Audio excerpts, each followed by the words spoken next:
बारामती लोकसभा क्षेत्रांतर्गत मतदान तर होऊन गेलेलं आहे आणि ते मतदान झाल्या शरद पवारांनी एक पत्रकर्ती जी आहे ती अत्यंत हिंदू अशी पत्रकर्ती म्हणजे गिरिजा चौधरी तिला एक मुलाखत दिली आणि त्या मुलाखतीमध्ये एक महत्त्वपूर्ण उल्लेख असा केला की या निवडणुकीनंतर जी परिस्थिती येईल त्या परिस्थितीला अनुसरून सर्व प्रादेशिक पक्ष स्वतःच्या पक्षाचं अस्तित्व संपवून काँग्रेसमध्ये आपलं विलिनीकरण करतील.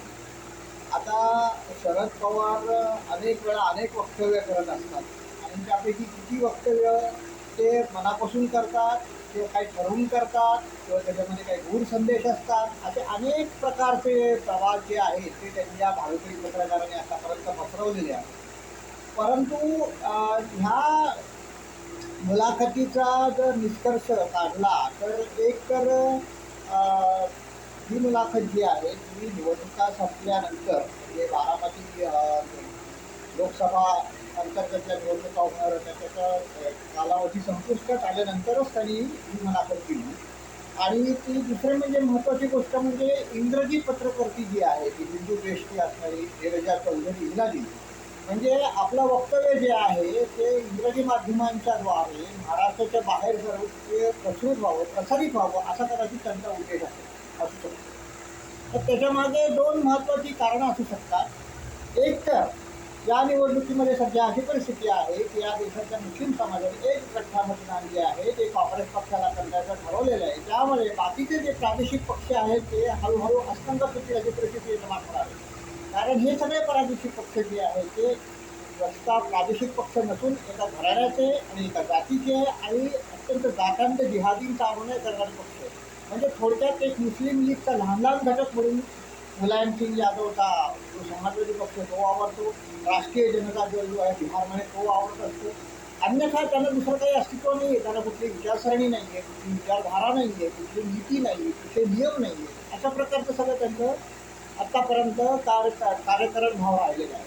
त्यामुळे जिहादींची मतं जर त्यांना पडली नाही की सगळीच्या सगळी जर हस्तांतरित झाली काँग्रेसकडे तर या सर्व पक्षांच्या पुढे अस्तित्वाचं संकट येऊ शकतं आणि आपलं अस्तित्व सुरक्षित राखण्यासाठी आबादी राखण्यासाठी कदाचित ते काँग्रेसमध्ये विलीनीकरण करू शकतात.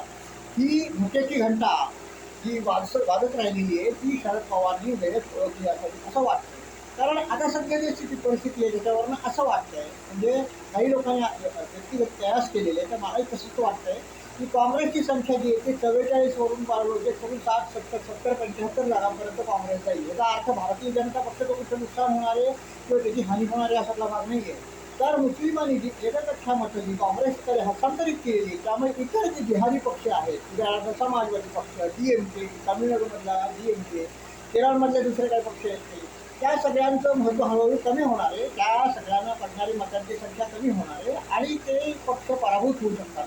जसं जनता दल सेक्युलर झाला त्यामुळे जनता दल सेक्युलर जो कर्नाटकमधला पक्ष होता त्यांनी आपला सेक्युलर शब्द काढून टाकण्यासारखी परिस्थिती कदाचित पुढे निर्माण होईल.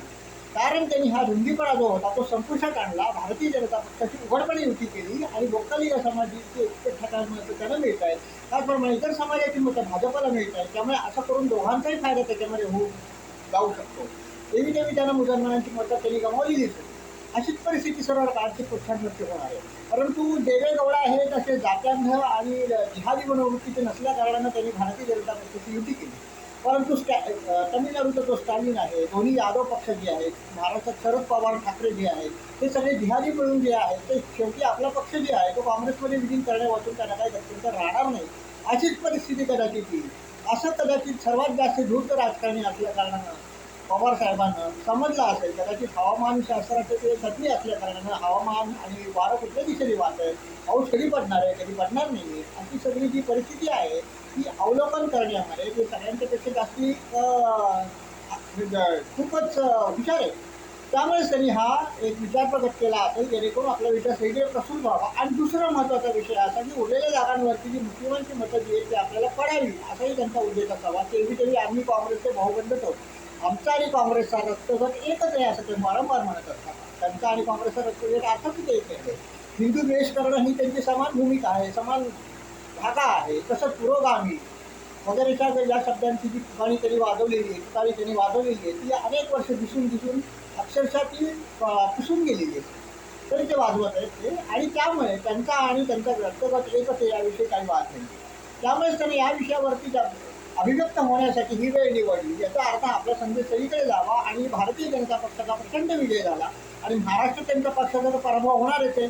अनेकांची असे काय व्यक्त केले की शरद पवार यांच्या राष्ट्रवादी काँग्रेसला एकही जागा मिळणार नाहीये, म्हणजे भोकळाही शरद पवारांचा पक्ष करू शकणार नाही. उद्धव ठाकरे तीच गत होणार आहे, त्या उद्धव ठाकरेला आणि शरद पवारांना कदाचित काँग्रेसमध्ये आपल्या पक्षाचं विलिनीकरण करून टाकावं लागेल.